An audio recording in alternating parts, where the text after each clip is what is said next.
سورہ فاتحہ نذرانہ عقیدت در بارگاہ شہدائے کربلا۔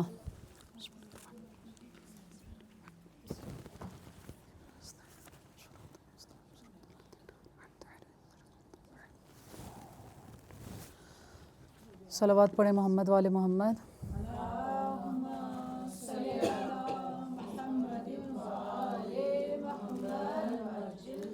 ایسے نہیں، سب مل کر پرزور انداز میں حیدری صلوات پڑھیں۔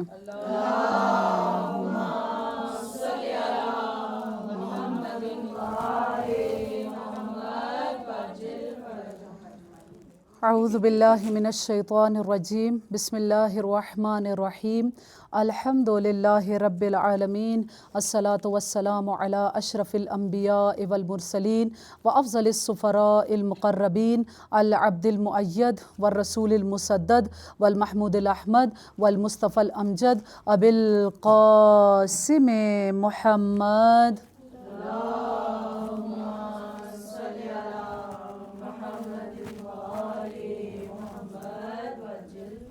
وعلى آلہ الطیبین الطاہرین المعصومین المظلومین الذین هم ارکان الایمان وامناء الرحمن وبہم یمسک اللہ السماء ان تقال الارض وبہم یمسک اللہ الارض ان تمید باہلها وبہم تنشر الرحمہ ولولاہ منہم لساخت باہلها لا سیما بقیت اللہ روحی وارواحنا لتراب مقدمہ الفدا الذی یملأ الارض قسطا وعدلا بعدما ملئت ظلما وجورا اللہم اجعلنا من انصارہ واعوانہ ولا تجعلنا من اعدائہ۔ صلوات پڑھیں محمد والے محمد۔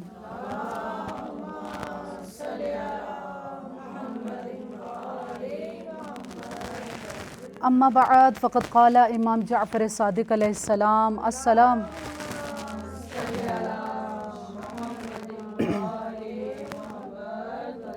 السلام علیک یا وارث آدم صفوت اللہ، السلام علیک یا وارث نوح نبی اللہ، السلام علیک یا وارث ابراہیم خلیل اللہ، السلام علیک یا وارث موسیٰ کلیم اللہ، السلام علیک یا وارث عیسیٰ روح اللہ، السلام علیک یا وارث محمد حبیب اللہ، السلام علیک یا وارث علی ولی اللہ۔ صلوات پڑھیں محمد والے محمد۔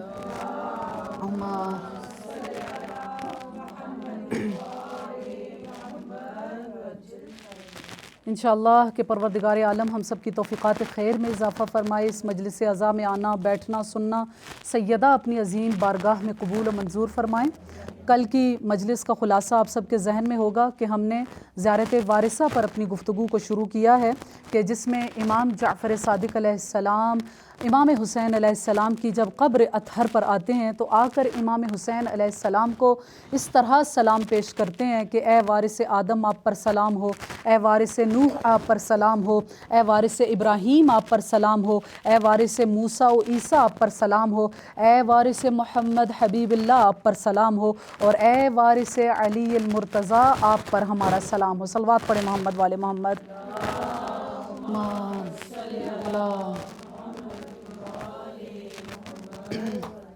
کل جہاں پر مجلس کو چھوڑا تھا وہاں سے آگے کنٹینیو کرتے ہیں کہ قرآن نے جب ہم کہہ رہے ہیں کہ امام جعفر صادق علیہ السلام امام حسین علیہ السلام کو گزشتہ انبیاء کا وارث بتا رہے ہیں، تو اگر ہم قرآن کا مطالعہ کریں تو پتہ چلتا ہے کہ پروردگار عالم نے انبیاء کو ہمارے لیے اسوہ اور ماڈل کے طور پر پیش کیا ہے۔ اگرچہ پروردگار عالم نے کتنے انبیاء کو بھیجا؟ 1,24,000 انبیاء کو بھیجا، لیکن اگر ہم قرآن کو پڑھیں تو قرآن میں کتنے انبیاء کا ذکر ہے؟ صرف 24 انبیاء کا ذکر ہے، یعنی نام صرف 24 کا آیا لیکن ذکر کتنوں کا آیا ہے؟ 1,24,000 انبیاء کا۔ اور یہی وجہ ہے کہ لوگ اعتراض کرتے ہیں کہ پروردگار نے کیوں تمام انبیاء کے ناموں کو قرآن میں ذکر نہیں کیا، جیسا کہ یہ اعتراض کیا جاتا ہے کہ کیوں ائمہ علیہم السلام کے ناموں کو ذکر نہیں کیا، کیوں علی مرتضیٰ کے نام کو ذکر نہیں کیا۔ تو دیکھیے کہ یہ پروردگار کا احسان ہے کہ اس نے پھر بھی ہمارے لیے 24 انبیاء کے ناموں کو ذکر کیا، ورنہ اگر وہ ایک نبی کا بھی ذکر کر دیتا تو وہ کیا ہے؟ وہ تمام گزشتہ انبیاء کا ذکر ہے، ایسا ہی ہے نا، تمام انبیاء کی جو تعلیمات ہیں، ان کی جو اقدار ہیں، ان کا جو پیغام ہے وہ ایک ہی ہے، چاہے کوئی عیسائیت کو ماننے والا ہو، چاہے کوئی یہودیت کو ماننے والا ہو۔ دیکھیے کہ تمام یہ انبیاء، ہمارا ان پر ایمان ہے، تمام انبیاء کا جو پیغام ہے وہ ایک ہی ہے۔ اگر پروردگار صرف ایک نبی کا ذکر کرتا تو وہ بھی کافی ہو جاتا۔ یہ الگ بات ہے کہ پروردگار نے مختلف زمانوں میں، مختلف جگہوں میں جو مختلف انبیاء آتے رہے، پروردگار عالم نے ان تمام نبیوں کا ذکر تو کیا ہے کہ ہم نے انبیاء کو بھیجا، لیکن صرف 24 انبیاء کے ناموں کو بھیجا، ذکر کیا ہے۔ یہ تمام انبیاء کیا ہیں؟ پروردگار کی جو اقدار ہیں ان کا تجسم ہے، ان کا تجسم کا مجموعہ ہے، یعنی جتنی بھی پروردگار کی تعلیمات ہیں ان سب کا مجموعہ اگر فزیکلی ان کو دیکھا جائے تو وہ کون ہیں؟ یہ تمام کے تمام انبیاء ہیں۔ پروردگار عالم نے ان انبیاء کو ہمارے لیے اسوہ اور رول ماڈل بنا کر بھیجا ہے۔ اب یہ اعتراض کیا جاتا ہے کہ کیوں ائمہ کے نام نہیں آئے، کیوں علی علیہ السلام کا نام نہیں آیا؟ تو دیکھیے کہ اگر کوئی معرفت کی نگاہ سے دیکھتا ہے تو سارے کا سارا قرآن علی کی فضیلت کو بیان کرتا ہوا نظر آتا ہے، ایسا ہی ہے نا؟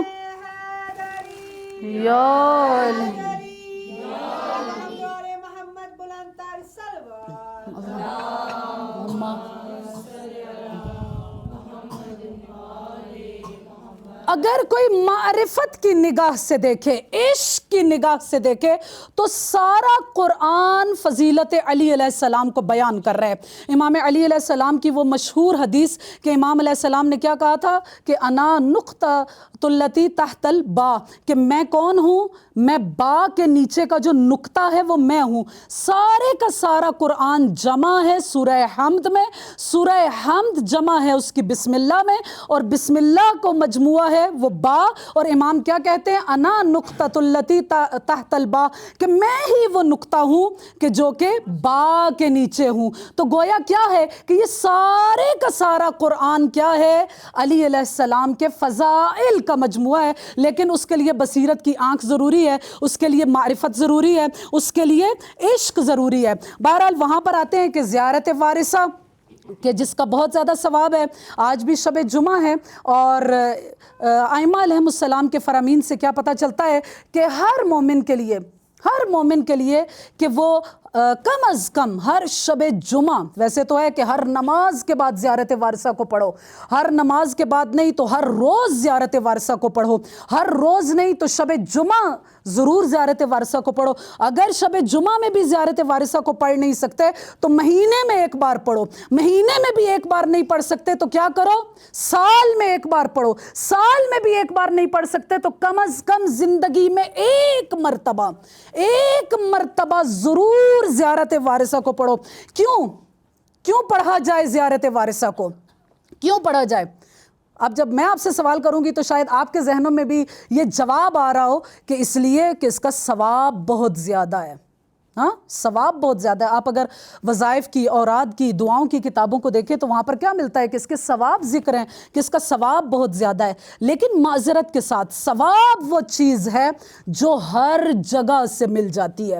مثلا آپ کسی کی مہمانی کرنا چاہتے ہیں تو کیا کریں کہ مثلا آپ کے گھر مہمان آیا تو آپ کہیں کہ میں بہت دور سے جا کر میں نے کیا کیا ہے، آپ کے لیے لیمو پانی بنا کر لائی ہوں، تو آگے سے وہ مہمان کیا کہے گا کہ بھئی یہ لیمو پانی تو ایسی چیز نہیں ہے، یہ تو ہر جگہ سے مل جاتی ہے، ہر ٹھیلے سے مل جاتی ہے، ہر دکان سے مل جاتی ہے۔ تو بہرحال ثواب بھی ایسی چیز ہے جو پروردگار نے ہر چیز کے لیے رکھا ہے۔ مثلا آپ سب یہاں پر بیٹھے ہوئے ہیں تو یہاں پر بیٹھنا کیا ہے؟ ثواب ہے، ثواب ہی کما رہے ہیں نا۔ صلوات پڑھ لیں محمد والے محمد۔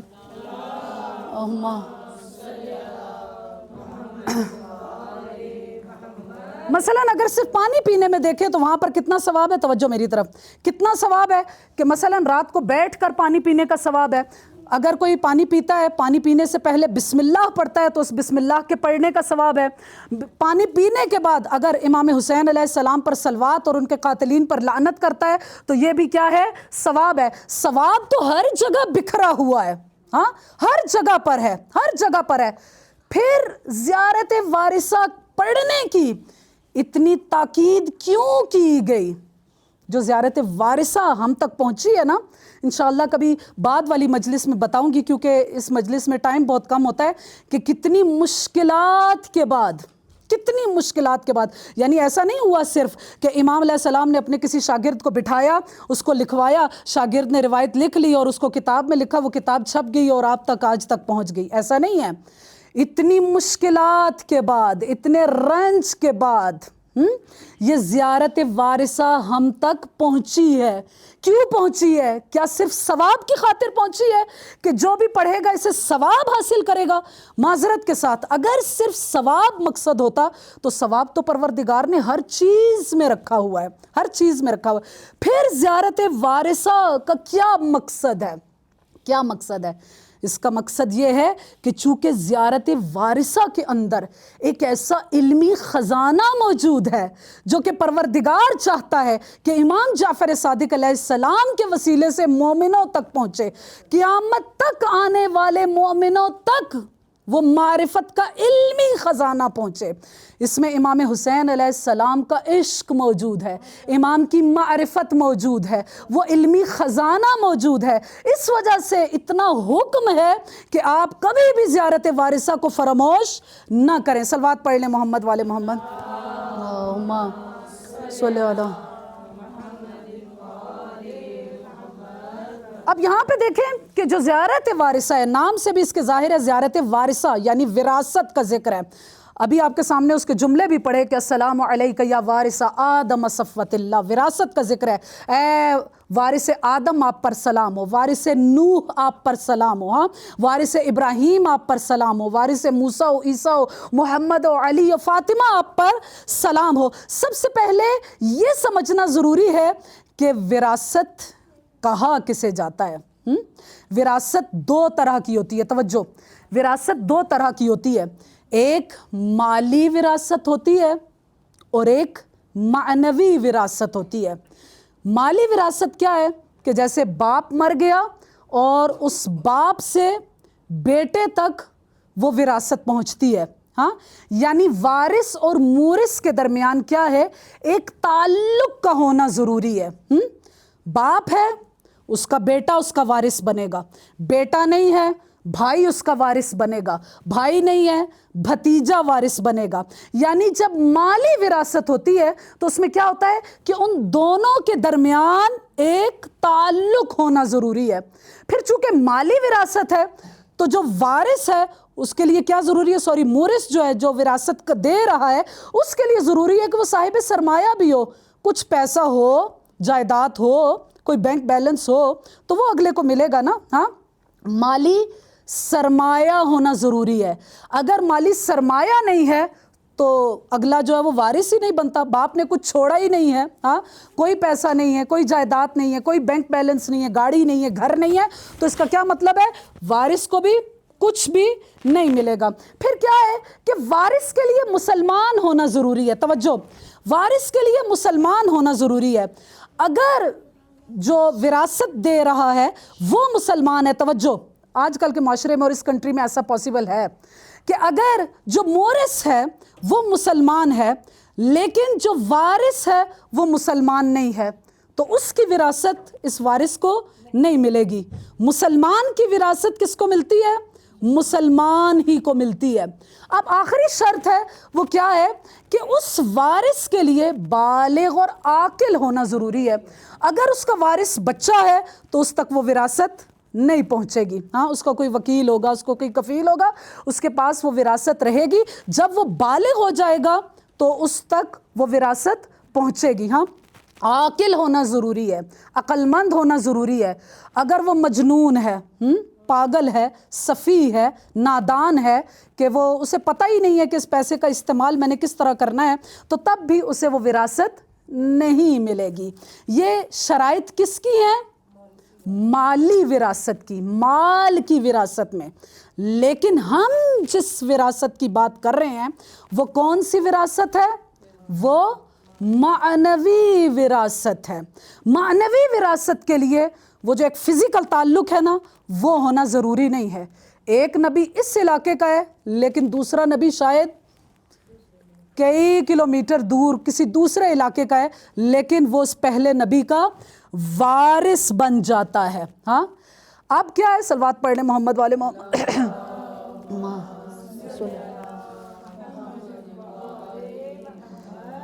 مالی وراثت میں کیا ہوتا تھا، جو مورث تھا وہ کچھ دیتا تھا اور وارث لیا کرتا تھا. ہاں لیکن جو معنوی وراثت ہے اس میں اپوزٹ ہو جاتا ہے.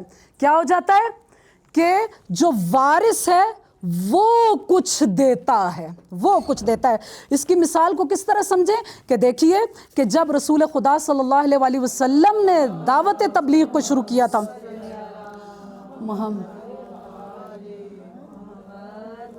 جو اس معنوی وراثت کے وارث ہوتے ہیں نا، وہ کیا ہیں، وہ کچھ دیتے ہوئے نظر آتے ہیں. کس طرح کہ جب رسول خدا صلی اللہ علیہ وآلہ وسلم نے دعوت تبلیغ کو شروع کیا تھا تو ہم دیکھتے ہیں کہ بہت سارے لوگ تھے جو کہ فقیر تھے. ایسا ہی ہے نا، فقیر تھے، اسلام قبول کیا، لیکن اس کے بعد ان کے پاس عہدہ آیا، ہاں کوئی منصب آیا، کوئی کرسی آئی، تو اس کے بعد انہوں نے کیا کیا کہ جب وہ مرے ہیں تو تاریخ میں کیا موجود ہے، ہم اسے ڈینائی نہیں کر سکتے، تاریخ کے اندر کیا موجود ہے کہ جب وہ مرے تھے پہلے فقیر تھے، لیکن جب اسلام قبول کر لیا تو اب اس کے بعد جب مرے ہیں تو ان کے مال کے حساب کے لیے باقاعدہ اکاؤنٹنٹس کو بلایا گیا، باقاعدہ ہتھوڑیوں سے کلہاڑیوں سے ان کے صندوقوں کو توڑا گیا. یعنی پہلے فقیر تھے لیکن بعد میں امیر ہو گئے. لیکن جن کے پاس وہ معنوی وراثت موجود ہوتی ہے، وہ انبیاء کی وراثت موجود ہوتی ہے، وہ پہلے مالدار ہوتے ہیں لیکن بعد میں فقیر نظر آتے ہیں. وہ اسلام کی راہ میں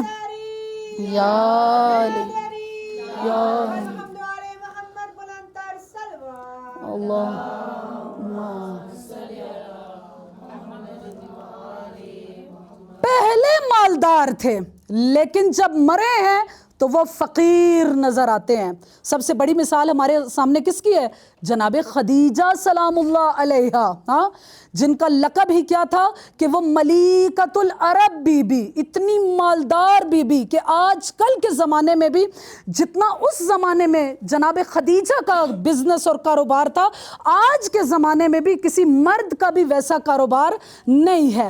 اتنی مالدار خاتون، اتنی مالدار خاتون، لیکن جب رسول خدا صلی اللہ علیہ وآلہ وسلم کی زوجیت میں آتی ہیں تو اس کے بعد کیا ملتا ہے؟ ہم سب جانتے ہیں کہ جب جناب خدیجہ کا انتقال ہوا ہے تو کس حالت میں ہوا ہے. ہاں شیب ابی طالب میں جناب خدیجہ کا انتقال ہوا اور اس حالت میں ہوا کہ بی بی اتنی غریب ہو چکی ہیں، اتنی نادار ہیں، اتنی فقیر ہو چکی ہیں کہ شیب ابی طالب کے اندر کیا ملتا ہے کہ بی بی جو ہے وہ درخت کے پتے کھاتی ہیں، پتے کھاتی ہیں، اور اس قدر کمزور ہو گئی ہیں کہ اس کمزوری کی وجہ سے بی بی کے اندر اتنی نکاہت آ گئی کہ کمزوری سے اور اس نکاہت سے جناب خدیجہ سلام اللہ علیہا کی وفات ہو جاتی ہے. تو معنوی وراثت کے اندر کیا ہوتا ہے کہ جو وارثان انبیاء ہوتے ہیں وہ لیتے نہیں ہیں، وہ کچھ دیتے ہوئے نظر آتے ہیں. اسی لیے امام حسین علیہ السلام بھی کربلا کے میدان میں کیا ہے کہ کچھ دیتے ہوئے نظر آتے ہیں کہ آؤ اگر ہدایت لینی ہے تو ہم سے لو. ہاں انبیاء کی وراثت کیا ہوتی ہے؟ انبیاء کی وراثت مال نہیں ہے، روپیہ نہیں ہے، جاگیریں نہیں ہے، ہاں وہ روپیہ پیسہ نہیں ہے، بلکہ انبیاء کی وراثت کیا ہے؟ وہی جو کل بھی بتایا کہ وہ الہی اقدار ہیں، وہ نجابت ہے، وہ تقوی ہے، وہ کردار ہے، وہ خلافت الہی ہے، وہ حکمت ہے، وہ علم ہے، وہ دانائی ہے جو کہ وہ اگلی نسل کو منتقل کرتے ہوئے نظر آتے ہیں. انبیاء کے بعد ائمہ علیہم السلام نے اس کردار کو نبھایا ہے، اور ائمہ علیہ السلام میں چونکہ ابھی کوئی موجود نہیں ہے تو ائمہ کا کیا ارشاد ہے؟ العلماء ورثۃ الانبیاء، کہ یہ جو ہمارے علماء ہیں نا یہ کیا ہیں؟ یہ انبیاء کے وارث ہیں. اس زمانے میں اگر کوئی انبیاء کی وراثتوں کو اپنے دامن میں رکھتا ہے تو وہ کون ہے؟ وہ ہمارے علماء ہیں. والدین کا اتنا مقام کیوں ہے؟ والدین کا اتنا مقام کیوں ہے کہ پروردگار عالم نے جہاں پر اپنا ذکر کیا، ہاں اپنا ذکر کیا ہے، وہاں پر ماں باپ کا ذکر کیا. کیا کہا کہ وَقَضَىٰ رَبُّكَ أَلَّا تَعْبُدُوا إِلَّا إِيَّاهُ وَبِالْوَالِدَيْنِ إِحْسَانًا، کہ پروردگار نے حکم دے دیا ہے. توجہ، وَقَضَىٰ رَبُّكَ أَلَّا تَعْبُدُوا، پروردگار کا حکم ہے کہ اس کے علاوہ کسی کی عبادت نہ کرو، کسی کی عبادت نہ کرو. وَبِالْوَالِدَيْنِ إِحْسَانًا، اور والدین کے ساتھ کیا کرو؟ احسان کرو، احسان کرو. پروردگار نے جہاں پر اپنا ذکر کیا ہے وہاں پر والدین کا ذکر کیا ہے. کیوں والدین کا اتنا مقام بلند ہے؟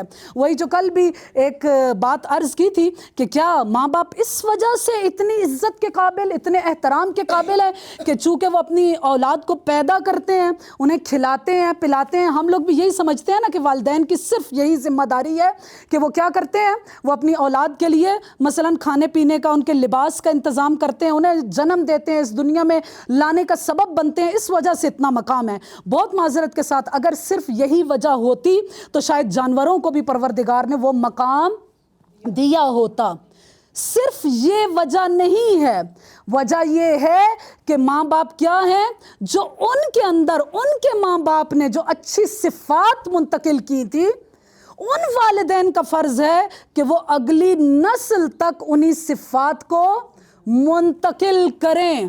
اور اگر وہ منتقل نہیں کرتے تو قرآن نے انہیں کیا کہا، احادیث نے انہیں کیا کہا، روایات نے انہیں کیا کہا؟ انہیں غاصب کہا ہے، غاصب کہا ہے. اور کیا کہا کہ ایک بہت مشہور حدیث ہے کہ ابھی میرے ذہن میں آ رہی ہے کہ وہ جو آخری زمانے کے والدین ہوں گے نا، وہ اپنے بچوں کی وجہ سے آگ ہو جائیں گے اور پروردگار انہیں جہنمی قرار دے گا. کام تو انہوں نے بھی وہ کیا ہے، بہت سارے یہی کام کر رہے ہیں، پیدا کیا، ہاں، کھلا رہے ہیں، پلا رہے ہیں، سب کچھ کر رہے ہیں، لیکن کس وجہ سے وہ جہنمی ہو جائیں گے، کس وجہ سے وہ آگ ہو جائیں گے؟ ہم لوگوں نے ہمیشہ صرف یہی سنا ہے کہ اولاد آگ ہوتی ہے. ایسا ہی ہے نا کہ اگر ہم بچوں کو بھی یہی کہتے ہیں، اگر تم لوگ کیا کیا کہ ماں باپ کی نافرمانی کی تو کیا ہو جائے گا، تم لوگ آگ ہو جاؤ گے. اور آگ کے اوپر کیا ہے کہ جہنم پروردگار نے واجب کیا ہے. آتش جہنم اس شخص کے لیے جو والدین کا آگ ہے. لیکن رسول خدا کیا کہہ رہے ہیں؟ کہہ رہے ہیں کہ آخری زمانے کے ماں باپ اولاد کی وجہ سے آگ ہو جائیں گے اور غاصب ہوں گے. کیوں؟ اس وجہ سے کہ وہ اپنی اولاد کے اندر ان الہی اقدار کو منتقل نہیں کر رہے، ان صفات کو منتقل نہیں کر رہے جو پروردگار عالم نے انہیں عطا کی ہیں. صلوات پڑھ لے محمد والے محمد.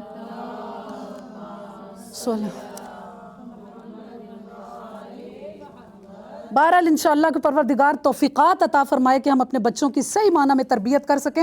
اب اس جملے کی طرف آتے ہیں کہ جو جملہ ہے کہ السلام علیک یا وارث آدم صفوت اللہ، اے آدم کے وارث جو کہ صفوت اللہ ہیں. آدم کون ہے؟ توجہ، آدم کون ہے؟ سب سے پہلا انسان، سب سے پہلا آدم کون ہے؟ حضرت آدم علیہ السلام. سب سے پہلا صاحب شریعت نبی کون ہے؟ حضرت آدم علیہ السلام. جب ہم کہتے ہیں کہ حضرت آدم علیہ السلام کے وارث ہیں تو اس کا کیا مطلب ہے؟ جو ان کا وارث ہوگا وہ انسانیت کا بھی محسن ہوگا اور ہدایت کا بھی محسن ہوگا. چونکہ آدم کون ہے؟ پہلا انسان بھی ہے، پہلا نبی بھی ہے، پہلا ہادی بھی ہے، پہلا رہبر بھی ہے. لیکن امام جعفر صادق علیہ السلام جب یہ کہتے ہیں کہ السلام علیکہ، اس ہیٹر کو بند کر دیں اگر. امام علیہ السلام نے صرف یہ نہیں کہا، توجہ، امام نے یہ نہیں کہا کہ السلام علیکہ یا وارث آدم علیہ السلام. توجہ میری طرف. امام نے یہ نہیں کہا کہ صرف کہ اے آدم کے وارث آپ پر ہمارا سلام ہو. امام علیہ السلام نے اس کے ساتھ کیا کہا ہے؟ آدم کی ایک خصوصیت کو بیان کیا ہے. وہ کیا ہے؟ توجہ، وہ کیا ہے؟ صفوت اللہ، اے آدم کے وارث جو کہ اللہ کا صفوہ ہے. صفوہ کا کیا مطلب ہے؟ صفوہ کا کیا مطلب ہے؟ صفوہ کہا جاتا ہے کسی خالص چیز کو. کہا کہ جب کسی خالص چیز کو نچوڑا جاتا ہے نا تو جو وہ جوہر نکلتا ہے، جو ایسنس نکلتا ہے، اس ایسن کو کیا کہا جاتا ہے؟ ایسنس کو وہ صفوا ہے، توجہ، وہ صفوا ہے، وہ خالص چیز، وہ خالص چیز، وہ منتخب شدہ چیز، وہ برگزیدہ جسے پروردگار نے چن لیا، چوز کر لیا، خالص کر لیا، وہ کون ہے؟ وہ صفوا اللہ ہے۔ جیسا کہ قرآن میں خدا کیا کہتا ہے کہ وَلَقَدْ خَلَقْنَا الْإِنسَانَ مِنْ سُلَالَةٍ مِّن طِينٍ، کہ ہم نے انسان کو کیا کس سے پیدا کیا ہے؟ سلالتم من طین سے پیدا کیا ہے۔ کہ سلالہ کا کیا مطلب ہے؟ سلالہ کا مطلب بھی وہی ہے کہ پروردگار نے تمام مخلوقات کو نچوڑا، مٹی سے پیدا کیا، اس مٹی کو جب پروردگار نے خالص کیا، اس کا جو ایکسٹریکٹ ہے نا وہ کیا ہے؟ وہ سلالہ ہے۔ ہاں، جو وہ خالص چیز ہے نا، ہاں، اسے کیا کہا گیا؟ اسے سلالہ کہا گیا۔ السلام علیک یا وارث آدم صفوۃ اللہ، اے آدم کے وارث، وہ آدم جو کہ پروردگار کا خالص کیا ہوا ہے، جو پروردگار کا برگزیدہ ہے، جو پروردگار کا منتخب شدہ ہے، اس کے وارث۔ پس جو کوئی بھی آدم کا وارث ہوگا، چونکہ آدم صفوۃ اللہ ہے، اس وجہ سے ان کا وارث بھی کون ہوگا؟ وہ بھی صفی اللہ ہوگا، وہ بھی اللہ کا منتخب شدہ ہوگا۔ جیسا کہ قرآن میں پروردگار کہتا ہے کہ ان اللہ اصطفیٰ آدم و نوحا و آل ابراہیم و آل عمران علی العالمین، کہ پروردگار نے منتخب کر لیا۔ کس کو منتخب کیا؟ آدم کو منتخب کیا، چن لیا، اس کا انتخاب کر لیا، نوح کا انتخاب کیا، آل ابراہیم کا انتخاب کیا، آل عمران کا انتخاب کیا ہے عالمین کے اوپر۔ بہرحال یہ ایک الگ موضوع ہے، انشاءاللہ کبھی بیان کریں گے۔ ان اللہ اصطفیٰ آدم و نوحا و آل ابراہیم و آل عمران علی العالمین، کہ ہم نے آدم کو، نوح کو، آل ابراہیم کو، آل عمران کو ہم نے کیا کیا ہے؟ ہم نے ان کا اصطفیٰ کیا ہے، ہم نے انہیں منتخب کیا ہے، ہم نے انہیں برگزیدہ کیا ہے۔ صلوات پڑھ لے محمد والے محمد صلی۔ اب آدم علیہ السلام کی جب داستان کو پڑھیں، آپ سب جناب آدم علیہ السلام کی داستان سے واقف ہیں کہ پروردگار نے کیا کہا تھا ملائکہ کے سامنے، کیونکہ اس وقت چونکہ آدم سب سے پہلا انسان ہے، سب سے پہلا آدم ہے، سب سے پہلا انسان ہے، تو ملائکہ کی اس محفل میں جہاں پر صرف ملائکہ موجود ہیں، اور وہاں پر ملائکہ کے سامنے اسی شکل میں ایک اور بھی، جنوں کی شکل میں ایک اور بھی وہاں پہ شخصیت موجود ہے کہ جسے ہم شیطان کہتے ہیں، جسے ہم ابلیس کہتے ہیں، لیکن اس کی عبادت بھی کس کی طرح ہے؟ بالکل ملائکہ کی طرح ہے، ملائکہ کے ہم رنگ ہو کر انہی کے ساتھ رہ رہا ہے۔ تو پروردگار نے کیا کہا اسی ملائکہ کی اس محفل میں کہ انی جاعل فی الارض خلیفہ، کہ میں کیا کرنے لگا ہوں کہ جب آدم علیہ السلام کے پتلے کو بنایا تو پروردگار نے کیا کہا کہ اب میں کیا کرنے لگا ہوں؟ انی جاعل فی الارض خلیفہ، کہ میں زمین کے اوپر اپنا خلیفہ بنانے لگا ہوں۔ یعنی آدم کے پاس کیا عہدہ ہے؟ کیا عہدہ ہے؟ وہ خلافت کا عہدہ ہے، وہ پروردگار کی خلافت کو، عہدے کو اپنے دامن میں رکھتے ہیں، وہ خلیفہ الہی ہیں۔ یعنی جو بھی آدم کا وارث ہوگا وہ بھی زمین پر کیا ہوگا؟ اللہ کا خلیفہ ہوگا۔ ملائکہ نے جواب میں کیا کہا تھا کہ قالوا اتجعل فیہا من یسفک الدماء، کہ پروردگار کیا تو اسے زمین میں اپنا خلیفہ بنائے گا کہ جو کہ خون ریزی کرتا ہے؟ نحن نسبح وبحمدک نحن نسبح ونقدس لک، اے پروردگارہ ہم تیری تسبیح کو بیان کرتے ہیں، ہم تیری تقدیس کو بیان کرتے ہیں۔ یعنی ملائکہ یہ سوچ رہے تھے کہ یہ جو انسان ہے نا یہ خلافت الہی کے قابل نہیں ہے، اس کے اندر اتنی کیپیسٹی نہیں ہے کہ وہ پروردگار کا خلیفہ بن سکے۔ ان کے نزدیک یہ تھا کہ چونکہ ہم لوگ نحن نسبح ونقدس لک، اے پروردگار ہم تیری تسبیح کو بیان کر رہے ہیں، ہم تیری تقدیس کو بیان کر رہے ہیں، اب تجھے کیا ضرورت پڑی ہے کہ تو کسی اور کو اپنا خلیفہ بنائے؟ کہ جب کہ اس انسان کے اندر کیا خصوصی ہے، انہوں نے ایک ریزن بھی دی ہے، ایک لاجک کو بیان کیا کہ یہ انسان کیا ہے کہ یہ فتنہ و فساد کرنے والا ہے، یہ خون ریزی کرنے والا ہے، جبکہ ہم کون ہیں؟ نحن نسبح ونقدس لک، اے پروردگار ہم کیا کرتے ہیں؟ ہم تیری